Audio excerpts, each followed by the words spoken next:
Hey everybody, it's Wahome from Wahome Gitonga Coaching. Hope you all have an amazing Thursday. Welcome to another episode of Business Conversation Interviews, where we interview the most successful people from across various industries, from business owners, entrepreneurs, influencers, doctors, authors, coaches, and a variety of successful people. So today I'm lucky to have the pleasure of interviewing Alex Vitillo, and Alex is going to be going over with us about because Alex works as a shamanic practice healer, and she's going to be sharing with us key wisdoms on how people can bring more fulfillment to life, increase their confidence, and also have more love and freedom in terms of the quality of their life. So without further ado, let me welcome Alex. Hey Alex. Hello, Wahome. Hello, everybody. Hello, it's a pleasure to have you. So excited to be here with you guys. Thank you for having me. Perfect. So we'll dive straight into the first question. So the first question is, tell us about yourself. What is your background and how you decided to get into your business? Very interesting question. Thank you. So I may surprise you because my background is financial. I work in the corporate world, investment banking for over 15 years. And it was, very demanding job, very fulfilling, but at the same time, my heart wasn't in it. So a few years back, I had a personal loss that really affected my life. And I needed a way to change. I needed a way to find myself. I was on my hands and knees. And I just did a 360 degrees turn. I found shamanic practices. It helped me, and I started my business. And what was it about shamanic practices that drew you? And what was the idea actually in terms of the business going forward? So the idea of the business was when I saw how much this past helped me, just to, like I said, I was on my hands and knees. I knew I had two small children at the time, and I didn't want to go back to the grinding of life where you leave your home at 6 o'clock in the morning, you come back at 8 o'clock at night, you're exhausted, you don't see your family. I'm single mom. So, I really wanted a different way of showing up. And in the midst of things, when you're trying to find yourself a balance, to rebuild yourself, I discovered the path of meditation, healing, shamanism. And because it helped me, I thought, well, if it helps me, surely I can help others to do that as well. And the moment I set that intention, things started to align for me. And I rediscovered talents, skills that I had from when I was a child, but, they were long buried into this corporate world and this idea that you have to show up in a 9 to 5, let's call it 9 to 5. It's more like a 6 a.m. to 9 p.m., right, kind of job. But it was really to help others and say, if I can do it, anybody can do it. And you don't need to suffer in a job that you're not passionate about for the rest of your life. And so, we just explained a bit more. How does shamanic practices help people? And how do you use that in terms of your coaching? So I always say to people, when you say shamanic, the first idea is woman dancing under the moonlight, naked, maybe rattling a drum. Yes. A lot of people have this vision. And I say, and then they say, oh, it's not for me. It's not for me. I'm not into woo-woo stuff. I'm not into, and I say to my clients, you don't have to be. This is the beauty of it. You don't have to subscribe to religion. You don't have to subscribe to spiritualism. You don't have to subscribe to anything.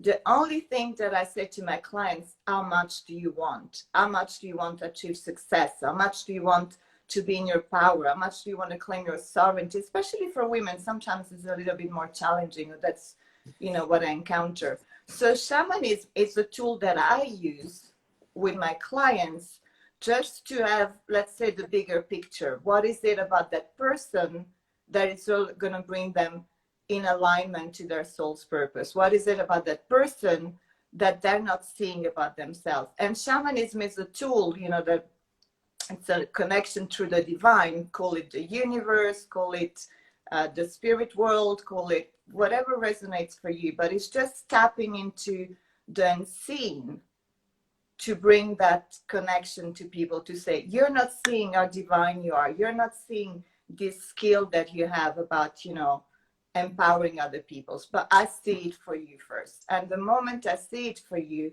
then you get activated in this way. You know, it's you get that power by transmission. Does it make sense? Yeah, it does. Yeah.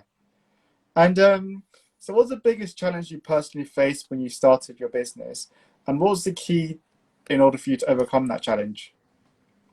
Okay, so I'll talk from my own experience.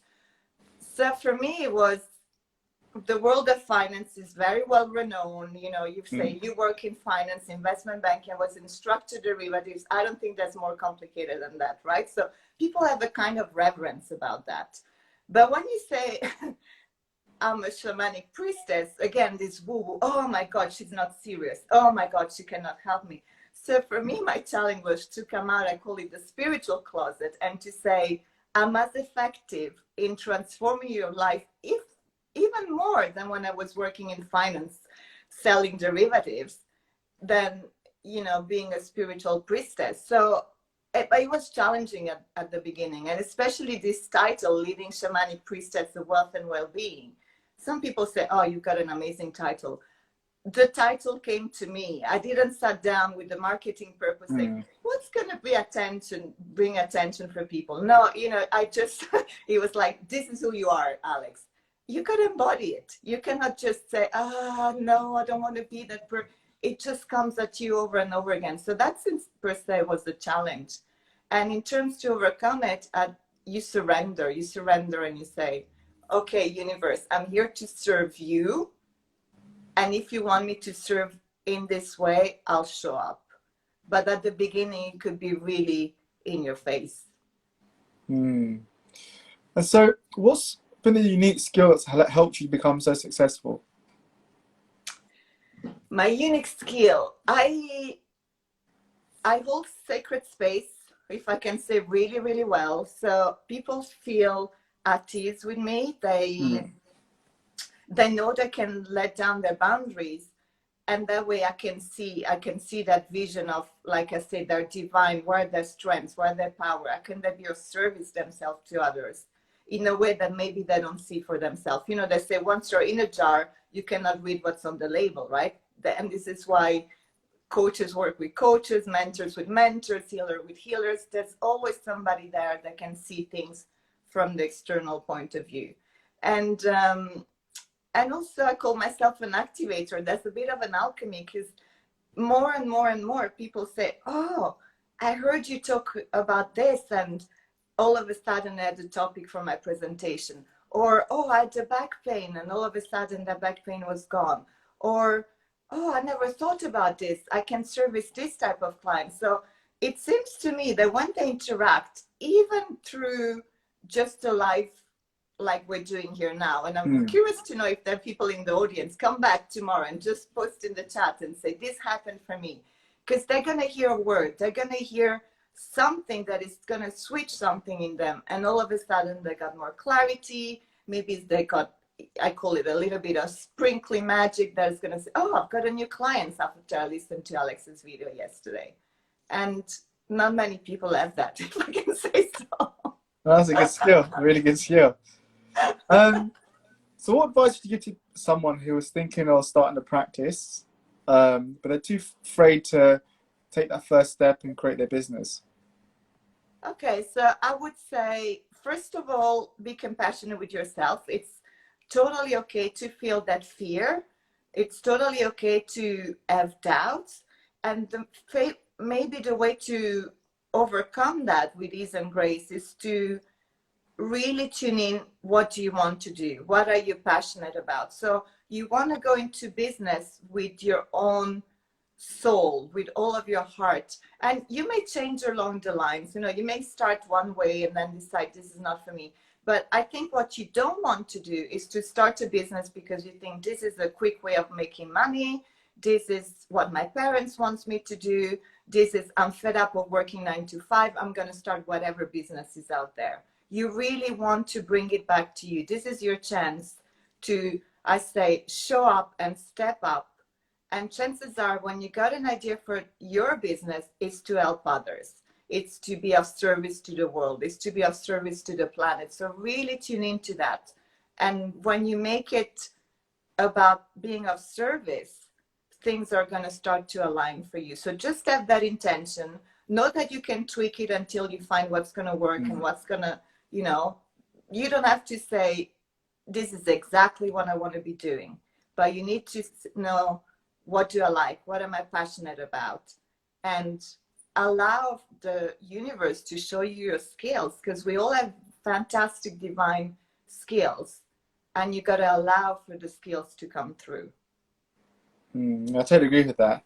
You know, it is very important to understand what you're passionate about, and also understanding, I think as well, like how you can help the world in terms of your gifts and linking that together.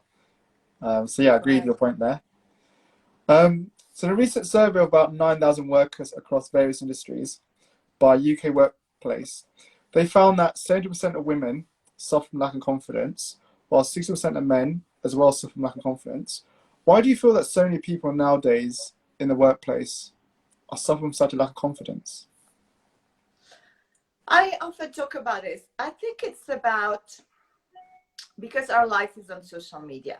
So as wonderful as it is to have this conversation here, like I say, provide an activation, inspire people, at the same time, everything is out there. And what people are showing, they're not telling you, oh, I had ups and downs in my business, or today I don't feel. What they say is, look at me, I'm in Bali writing a book. Look at me, I'm in Bali creating a 7 figures. That's not true. You cannot be on the beach and write a book. Your computer wouldn't work. You would have sand all over the place, right? So when you listen to all of these stories, I went from being broke to 7-figure single mom. What does it matter that you're a single mom, right? It just adds to the noise. And all of this noise goes straight into our subconscious. And this is why it's important that I say, I work with the subconscious, because it's not on the surface. Your mind is going to say, yeah, the subconscious is bombarded day in and day out of this messaging. And all you see is people living the life, smiling, blink. And you start to feel, hang on, I'm a human being. I'm experiences up and down. I experience a day in my business where I may be tired, I don't want to show up. And all you see is people like, hey, look at me. This is fantastic. So it really going to impact your confidence.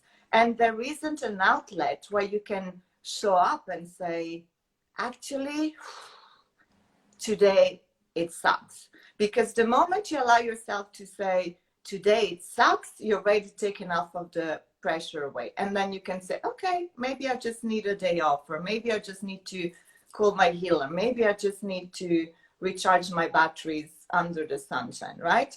So it's just going to be more and more unless we tackle it. Yeah, and I think as well, we live in, like you said about social media, we live in this world where we end up comparing ourselves to other people and living their lives and thinking that, well, if my friend has a car, a nice house, I have to have a car, a nice house. So we don't actually live our own lives, we live other people's lives through ourselves and try to copy them. And then when we don't have enough, then we start feeling, okay, I haven't reached the requirement of what should fulfillment look like. I think that's what as well has a major part in it when you're looking at social media, because it's not real. Or you see on Instagram. It's not real, yes. And there are very few people that say, I have to credit one of my friends, because she said in one post, she said, I'm not going to post all of my life on social media. I'm posting the good times. You know, my life with my kids, my husband, what I do at home, I don't share. But people tend to associate that moment, that image, you know, of, wow, everything is amazing with their whole life. And this is why you compare yourself and you say, actually, what's wrong with me? What's wrong with me that I'm not feeling as happy, as fulfilled, as, like you said, well, you know, the nice house. It just happened. So pull away sometimes would be my... Yeah, I think that's a good point. I think it brings me on to my next question. So I often find that with a lot of people in coaching, they find it so hard to, show themselves self-love, and it also has a massive impact on their self-esteem. So what advice would you give to someone who is struggling to show themselves, that self-love, and actually love who they are as a person and their own skills or qualities, and then raise their self-esteem? I think this is a very important point, Wahome, because again, there is this maybe stigma that if we put ourselves first, we're not good coaches. If we ask for help to another coach, hang on, what is our client going to think? We're not good enough. So there is this stigma that you have to be Superman all the time. And when you are showing love to yourself, you're selfish because maybe, somebody told you that it wasn't okay to put yourself first, that it wasn't okay to take time off. It wasn't okay to say, hang on, mommy needs time off now. I'm going to look after you first. So again, it's this being caught up in, I've got a good heart. I want to shop for my clients. Fantastic. But unless you take that time to really nurture yourself, and nurturing yourself, if you're a coach, a consultant, a healer, a doctor, really includes self-development. You cannot possibly be thinking of helping other people by taking a course at the beginning of your career and that's it. A lot of my fellow healers, they say, I had enough of courses. I've got all the skills. Yes, you've got all the skills, but life changes, life evolves, consciousness evolves, right? You want to be constantly updating yourself, constantly submerged by other people. I'm going to learn something from you today. I'm going to learn something from someone else tomorrow. So you cannot just say, I'm talented at skills, even when you're psychic like me, and then just say, you know what? I've done all of my self-healing. I've done all of my self-work. I'm great at it. I don't need anybody else. I'm just going to serve my clients. You're going to run out of energy. So it's okay to say, I need a mentor. I need a healer. I'm going to take time off. I love myself. And the more you love yourself, the more your clients are going to benefit. And this is why I say sometimes to my clients, I've got so many books, I read them all. Your choice is come to me and by osmosis get all of those books and wisdom, or buy 10,000 books, read them, good luck to you, because lots of people don't like to do that, right? And even then, maybe you don't process it. So you always have that choice, but you got to understand that it's your responsibility to put yourself first. No one else is going to give you permission to do so. Most likely needs to come with a fight. When I was married and I used to wanted to take, I don't know, 3 hours to go for a swim because I really need to move my body. My husband said, oh, you're selfish. You don't want to spend time with me. It's got nothing to do with my husband, right? So really, I like to invite people to say, what are your needs? What are your primary needs? What does your body need? How many hours sleep? How many hours movement? How many hours of brain stimulation do you need? And go for it. And if somebody says you're selfish, maybe they're not the right one to be in your environment. It's a bit extreme, I know. No, I think that's really good advice, because I think you brought up 3 good points there, in a sense of the first thing, obviously, like it's this continuous journey. So you're obviously always having to develop yourself, and you should never rest in your laurels and say, I've got this skill, because you can always improve. There's always ways to get better. So I think that's a key point in terms of like people should be investing in their own personal development and spiritual development as well. And then I also think the point of you mentioned about having a coach there, because that's what I understood, in the sense that you need that coach to help you show you the blind spots, to help you have that new way of thinking, and actually challenge you in a different way that you're not going to challenge yourself. Because you can read a book, but it's so hard to then implement that book. But you have a coach that's going to say, look, these actions you need to take, you can go away and achieve your results. And then I think as well, like you're talking about, like a good point there in terms of like, sometimes we aren't with the right person, and if it isn't selfish to ask for your own needs, ask for time for yourself. And if the person does make you feel selfish with just having, I don't know, 10 minutes to yourself, and they're going to call you selfish, then they're probably not the right person for you, because they don't have your, best interest at heart. So I think like you brought up good points there. Correct. And especially again for women, we're so conditioned to my babies come first, my husband comes first, that we already, you know, without anybody doing that for, we're already throwing ourselves out there saying, oh my God, I cannot possibly take 10 minutes for myself. So women, wake up and take this time off for you. 100%. So my next question is then, how can shamanic healing really help people in terms of when it comes to increase their confidence, removing past blocks, or dealing with things like depression? So the way to look at it, I always say, imagine that you're standing here and you want to go to the next town, but in front of you there are many logs. You know, maybe there's been a storm and all of those trees are fallen, and it's not clear where those logs are.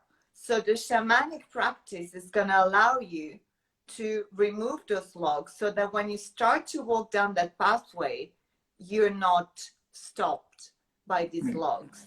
And the way it's done, it's beautiful because some people don't like talking that much. Some people don't like to express themselves too much.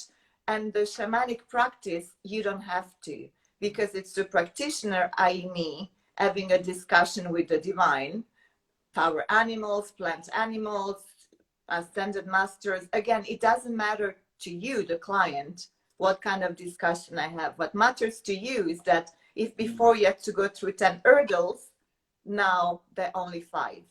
And then the next time there's going to be only 3. And then there's going to be only 1.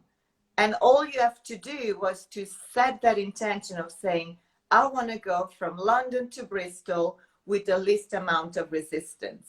And the shamanic practice is going to help you. So if increasing self-confidence is your target, we can work on that. If it's depression, we can work on that. Why are you, you know, what's holding you back? What's keeping you depressed? And I was having this conversation exactly that with a friend of mine, and she said, oh, I'm so worried about my boyfriend.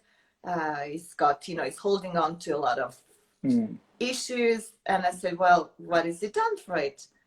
Oh, he's going to see a psychologist, the best psychologist, the best therapy in New York is not working.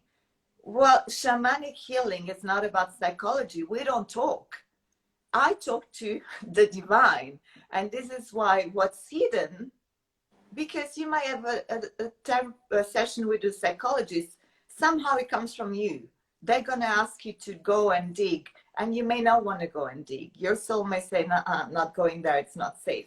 But with shamanic, you could be running your own business, you could be asleep, you could be having a meal with your friends, and I'm doing the work with my spirit helpers, I call, removing those blocks. And then you just walk down your path in a much, much easier and free way without going through all that trauma of having to express, having to dig, having to, you know, look into those things that are very confrontational. So it's a way for people that are not really into talking, that are not really into expressing themselves, that are they don't want to go and see what's wrong. They just want somebody to tell them, you know, this is what happened, and we're going to remove those blocks.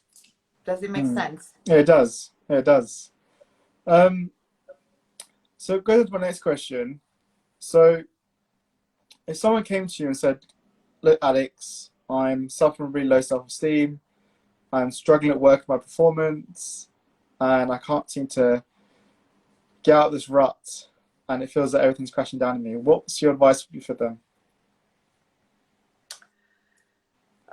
So what's your advice for them? First of all, again, I would take some time to really give them their space to, if they're willing, just express themselves. You know, just, you're safe. There's no judgment here. What's happening? And already you give that outlet for putting it all out there. It's like I say, taking a heavy coat off your shoulders and just, for 1 hour together, you can just let it all go. And then I would say, you know, is it something that you're more or less conscious? And then we could go at it through intuitive coaching. This is something that I also do. Or is it like the example I gave before, which is it's so hidden and maybe you don't want to go into it yourself? Let's have a shamanic session. But it's definitely, I find sometimes it's silly not to go to these tools when it's available to you, right? Because at the end of the day, I say, if you're feeling really low and stuck and you're in your hands and knees, what's the worst that can happen? Have a shamanic session, let it shift. You're not going to feel worse, you're going to feel better. With a little caveat, you need to work with the right person, right? Because there are so many con artists out there, and sometimes they're not even con artists, they do it with a good heart, but they don't have those skills. So you need to find that person that you know you can trust, that you know, I can work with this person and I'm going to be safe. Because if you end up in the hands of the wrong practitioner, like everything else, you go to the wrong surgeon, they can create damage. And this is allowing somebody into your subconscious and into the realm that is not seen. It's very delicate. So always, always, always find somebody that you feel you can trust, and be mindful of who you choose. Yeah, I think it is. I think it is because, as you've got a point there, because I always say to people, like, you want to get a coach that has achieved the results you've achieved or exceeded those results. And I think too many people tend to find they will go for a coach that's on the same level as them, so they're not getting the right, or they go for a coach that's below them, so they're used as a guinea pig, and that coach doesn't know what's required to get to the next step that they want to get to, or get past the blockage that they want to get past. And so I think it's true, like, you do definitely need someone that you're looking up to, and that has been there, done that, and knows what they're talking about, has the results and the value to back it up, rather than someone just, because anyone can be a coach realistically nowadays. It doesn't mean that they have the experience or the tools to help you get past your problem. Totally agree with you on that one. Yes. So do your due diligence, guys. And also say, it's important to know before you embark into a coach or a healer, or it's important to feel the value that you're going to get out of it. Because if you are skeptic, like, you're going to find ways that it's not going to work for you. So the healer is responsible of their job and their ethics and their integrity, but the client is always responsible for their healing. Always responsible for their healing. So if somebody was coming to me and they say, I had that, I turned them down. They said, this is where I am, this is what I want to achieve. And I say, how much do you want it? It's not a priority. Sorry, I don't work with you.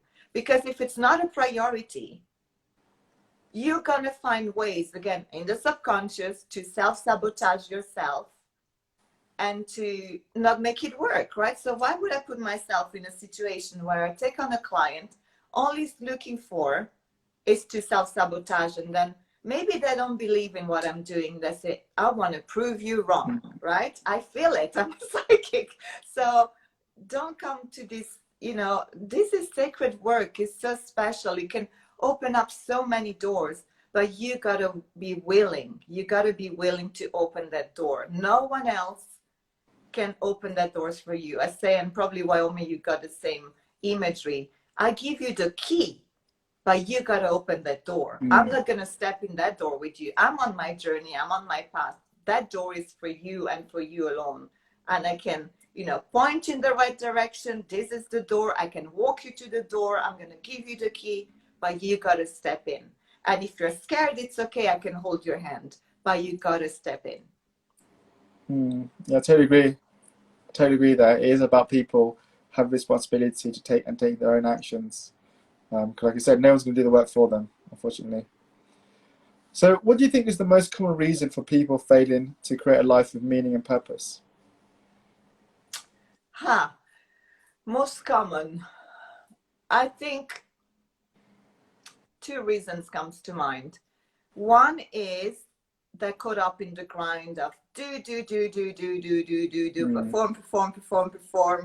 you know, again, this comparison life where, especially if you're in the Western world, everything is very fast, everything is measured, everything is comparison. And like I say, it's this, you don't stop and think, what do I need?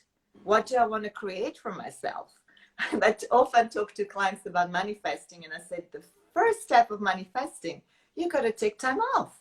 You got to take time off and say, this is where I want to get, but where am I starting from? Because if you want to get again to the other side of the Atlantic, but you don't know where you're starting from, it's going to be very difficult to get there, right? So it's not about doing. You got to find a balance of saying, where am I? Take a breather, where am I right now?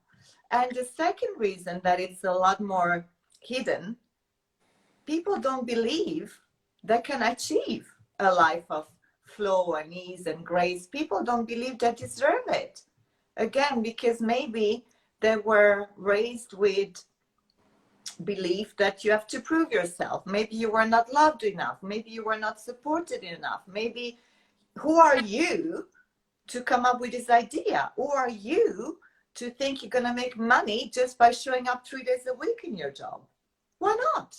Who said I've got to work till I die to generate a business that is successful? When you take the time to, I say, work with the universe, things are going to align and they're going to happen a lot more easier than if you think you're living in this really dog-eat-dog kind of society where you really have to fight. I need to fight you because you're not a coach. I need to fight her because she's another healer. Only place for me. It's not going to work. It's exhausting just by talking about it, right? So allow that you live in a beautiful universe. You deserve to be successful, abundant, and to have all that you want. This is another misconception. People say, oh, I can either have a fantastic business or a fantastic family. I cannot have a wonderful love life, a wonderful body, and a wonderful business. Something's got to give. And I say, no. If you think something's got to give, it's a mentality of lack. It's not a mentality of I can be abundant. We are divine beings. We have so many superpowers, but you got to activate your superpowers. You cannot live your life just by thinking you're a limited being, right? Because if you think you're a limited being, your vision will be very limited. And allow for that superpowers to come through. Allow for your, I say, goddesses, God, to come through so that you can create whatever you desire with flow and ease, not by slaving away. And what do you think is the key in order for people to change their mindset to have that capacity they can start thinking in that way? Because obviously a lot of people now are stuck in this small, boxed, narrow mindset where they become prison to their own stories. And what do you think is key? Well, I think it's key, curiosity. So just by asking this question, what else is possible in my life? If you start to practice that question over and over and over again, what else is possible in my life? You're going to start to stretch the box. And you don't need to wait for the answer. Just ask this question, what else is possible? And you'll see, and I know by experience, so that box is going to start to stretch. And the moment the box starts to stretch, you're going to start to look out a little bit more. It's like a cat going out for the first time. They're very cautious, but they're very curious. So, they're going to take their time, but they're going to step out. And, oh, it's safe, it's nice. And they're going to step a little bit more. And they're going to step a little bit more. And through that curiosity and allowing what else is possible, you can start to change your mindset. So when you are in that position of, I'm feeling really down and this is not working, if you say, what else is possible? Maybe somebody's going to walk by your feet, or you're going to bump into somebody. You're going to say, I didn't think of that. Why don't I work with this person and see what else is possible? But if you're not curious, it's the same thing as before. If you're not curious and you just look at your own box, you're going to stay in that vision, and that vision is not going to grow. Mm. What do you think, Wahome? Yeah, I think we need to have more expansion thinking and actually start seeing things in a different way, and actually start thinking outside the box in terms of what's possible for us, and stop being so narrow in terms of how we see ourselves. You know, actually knowing that, you know, we can create the world in how we want, and the fact that all these stories that we create for ourselves are self-created. So we create them, don't create them, and we need to know that, you know, nothing's outside of our possibility. And so I think that's the key thing in terms of like us expanding our how we view the world and how we view ourselves, and not allowing ourselves to be conditioned by society to say, you know, we have to be this certain type of man or woman, in order to fit in. And I think we also get imprisoned by that. Correct. So my next question for you is, I know you've touched on this a little bit before, but I just wanted to go into a bit more detail. So what would you advise someone who's struggling right now to overcome a past experience, whether it's a past broken down relationship, they've experienced huge debt, or, you know, they failed to get a job promotion and they're struggling to move past that, and they keep kind of reliving that experience, and that's holding them back from achieving success? A few things. So first of all, awareness. So like I said, you want to start noticing, when is it happening to me, right? And you say it's happening a few times. So you want to, rather than bury your head in the sand, you want to, and that's going to take some guts to say, oh, okay, this is happening again and again, and it's happening to me, right? So take ownership of what is happening. I know it's challenging, and this is why I say you want to do it with somebody holding your hand. The moment you take ownership, you need to heal it. And the fastest way to heal a trauma is through forgiveness. So you gotta allow yourself to be in that space. And again, it's very hard to do it yourself. Very hard. Very, very hard to bring that forgiveness. And shamanism has very specific tools for that. You know, there are rituals, there are tools, there are just for that one thing. I call it one of the secrets of life. It's forgiveness. And the moment you forgive, you set yourself free.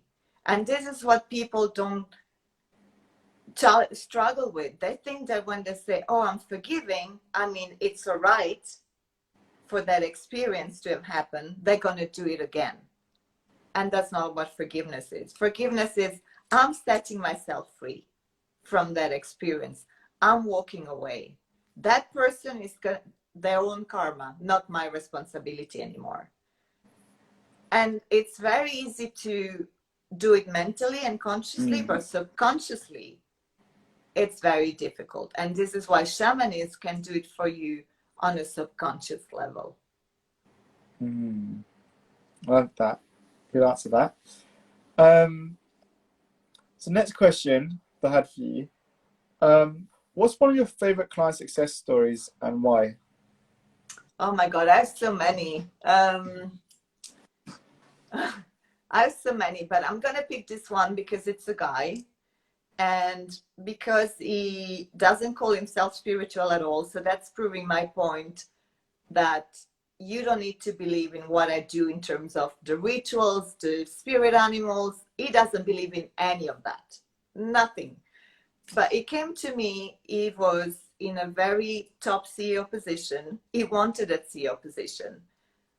But the moment he got it, it kind of crumbled under the weight. Lack of self-confidence. Am I good enough? Am I performing enough? What is, you know, the rest of the team going to think about me? Am I leading the team well? Is the top guy, you know, really acknowledging what I'm doing? Why is it not? It was really heavy. And on top of it, you know, I'm not seeing my family enough.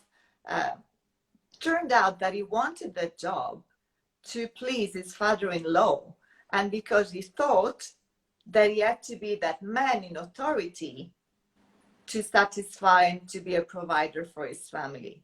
So all of that lack of self-confidence was coming. One, he wasn't in a job that he loved. Two, it was from a lot of conditioning from his family that was, again, very successful and, you know, employed and a job for life and top position.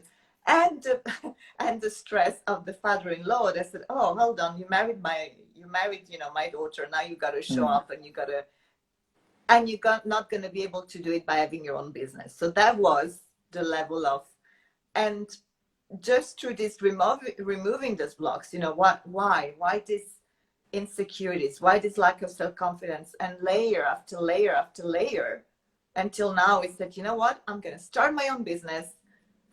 Sod my father-in-law and everybody else. I understand my parents did it for me, but this is not who I am. And I want to be happy for myself. And the moment you said, I want to be happy for myself, things started to change. And it wasn't about pleasing the father-in-law, the wife, the CEO. It really transformed his life. And the beauty of it is because it came to me, not by saying I want to build my own business. It just came to me by saying, I want to be happy where I am right now. So we worked to being happy in his position. And when he was happy in his position, he was able to go to the next layer, which was, okay, I don't need this position anymore. I don't need to show up for others anymore. How do I want to show up? And this is massive. And all of this, like I said, without him subscribing to any of the rituals or what I do or don't do with my part, it just said, I trust you. Do whatever you need to do. I know you're very powerful. I trust you. And he really wanted it. So that goes back to the story of, you don't need to know how we're going to get there. Sometimes you don't need to know where we're going to get, but you want to know where you are.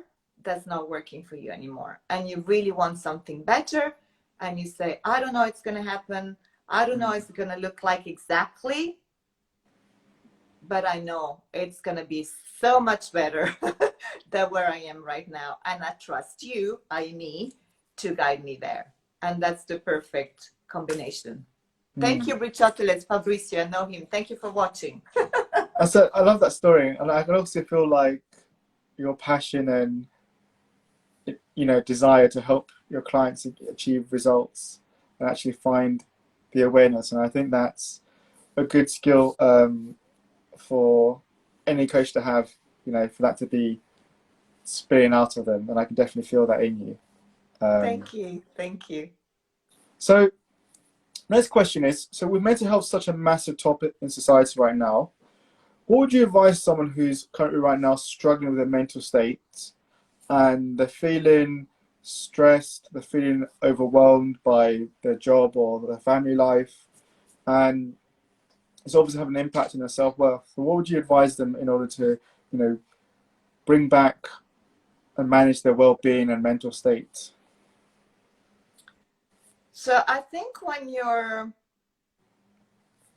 always say, normally we use our mind to heal our body, right? So let's say you got a disease, you can use your mind to eradicate that disease.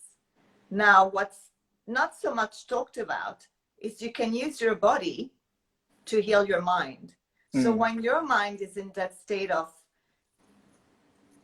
not very stable, like you said, not having that drive, feeling really low, you want to use your body. It's the easiest and fastest route to say, you know what, just by walking differently, just by taking that time to breathe deeply, 5 breaths 10 times a day, it's going to help you.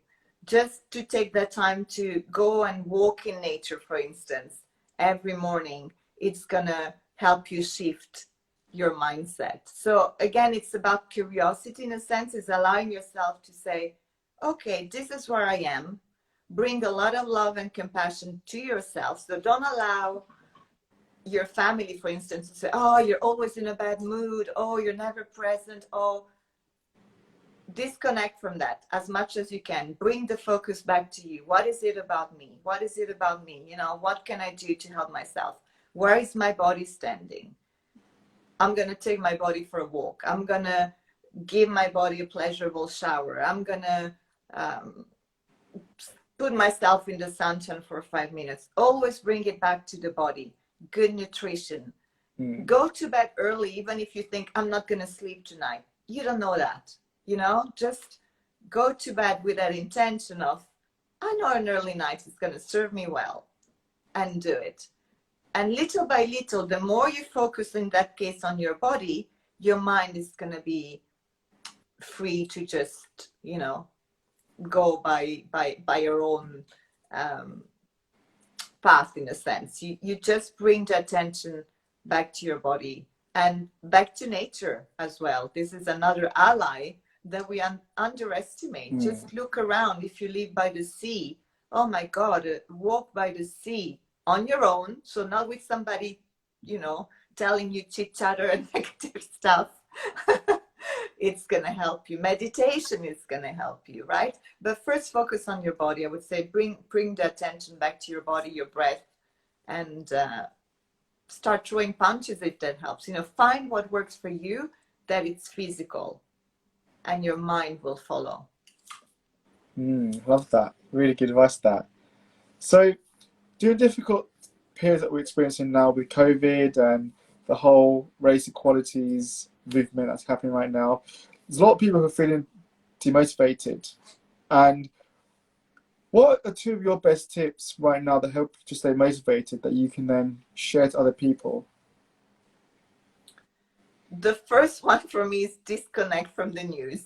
Really, really disconnect from the news. Stop listening to this fearful advice, and even stop listening to how many deaths there have been. Yes, there have been many deaths, but if you keep on tuning into that, it's just going to drag you down. So if you can disconnect from the news, and also just shift your perception and say, okay, so for me, for instance, I was always running somewhere because I'm passionate about moving my body. So every day I would go and move my body. Then I'm passionate about servicing clients. And so there was always something.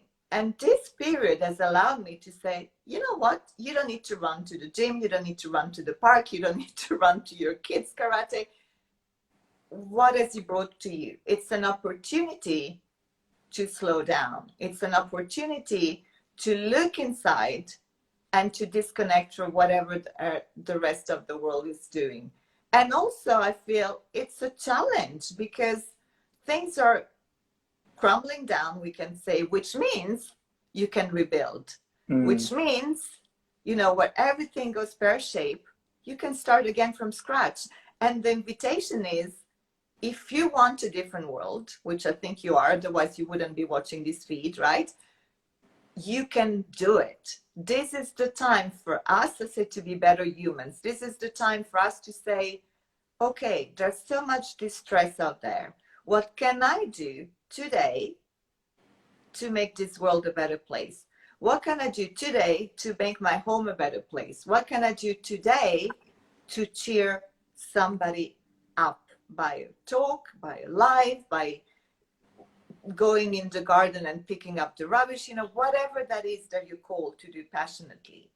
This is a time for you to let go again of your creativity and to say, what is the one thing I can do to change the world and make it a place where I really want to be in, when I want my children and future generation to really be thriving. It's an amazing time to do that. Thank you. Yeah, I really love that. Could you provide us with 2 or 3 resources, and this could be books or podcasts or interviews you've seen that you can recommend that would help our viewers when it comes to, in terms of like increasing their self-esteem, or that's really helped you to, you know, create a life of abundance? Okay, so increase self-esteem, very simple, sometimes very confrontational, is to spend every day at least 5 minutes in front of the mirror praising yourself. So at the beginning, if you find that too challenging, there are a lot of people that are suffering from low self-esteem that find it confrontational to even look at a mirror, let alone to say, you're so beautiful, I love you today. So just allow yourself to sit in front of the mirror in silence and don't judge yourself. That would be the first step. And the second step is to say one word that you like about yourself. You could say, I'm a caring soul, I'm a passionate soul, I'm a gentle soul, I show up for others. You know, find that one word, but you keep looking at yourself and you keep looking at the love in your eyes, and to let that shine through. And that's a miracle tools, you know. Do it, and again, come back in a week time and post in the comment and say, I've done the mirror work and it works wonders. And the other thing I say, for me, one of the miracles is meditation. Just spend the time. Again, if you're not used to it, find guided meditation. I always suggest Insight Timer. I'm in there, Alex Vitillo. You can find my meditations. And go in with guided meditations at the beginning. And then when you feel you're ready to do it on your own, just, you know, take that time, 5, 10, 15, 20 minutes at the beginning of your day, ideally at the end of your day. And you're just going to be in a state of bliss again, because in that space, you're allowing yourself to really let go of judgment, let go of the day, let go of anything that happened. You just say, I'm showing up the way that I am, and nobody's telling me how I'm going to show up, what I need to be, what I need not to be, what mistake I did or not mistake, or, you know, you just, it's a place to be, and it's a create miracles. Love that advice. So we know what you're really good at, Alex. What's one hobby or activity that you're not very good at in your personal life? Oh, what's a hobby I'm not very good at? Sports game. I don't like sports game. Sports in general, or any particular sport? No, I would say football or basketball, or, you know, boxing I like, because again, it's a one-to-one, and, you know, it allows you to be physical. But game with a ball, maybe not so much. Okay, so next question is 2 in 1. So the first part of the question is, what's next for you in terms of your practice and your business? And the second part is, how can people reach out to work with you? What social media platforms are you on? What are your handles? And what's your website information? So how can people work with you? They want to work with you. So what's next for me? I'm moving more and more. And again, this is by divine intervention. So this is why I say, when you don't need to know exactly where you're going when you start a business, it's to inspire others, being on stage, motivational speaker. And if you said that to me a year ago, I would have said, me? No, I've got nothing to share. But the universe again said, you got plenty to share, and people like to hear the stories. So you're going to see me a lot more on stage, whether it's a virtual stage or whether it's the big stage out there. Watch this space. And for people to work for me, I'm on Instagram, Breathing Heart Coaching. My website is breathingheart.co.uk, and there are lots of freebies on my website. Again, talking about activation, so many people said, oh, I looked at your website and this and this and this happened. So check it out. And my Facebook profile is Alex Vitillo, and that's a good way in to just connect and give it a go. You know, just, I say, don't dismiss it before you try it, because it really provides miracles. So I suggest everyone who's watching now and watches later that you definitely reach out to Alex and work with her, because you'll get huge results from her and you'll see a lot of changes. So definitely reach out to her.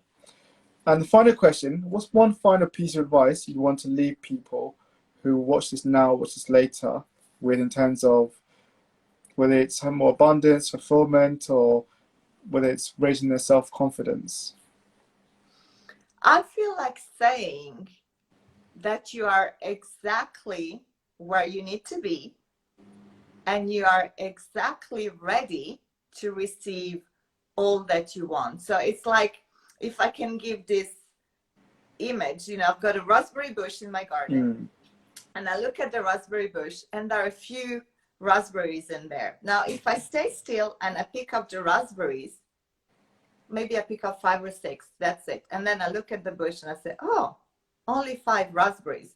But the moment you start looking a little bit on the right and left and behind, there are so many raspberries available. So I feel it's the same in your life. There is so much abundance already here. And all you need to do is to look in a different way that you've been looking until now. So don't be fooled by what you see in front of you, because there's so much more to be seen and to be received.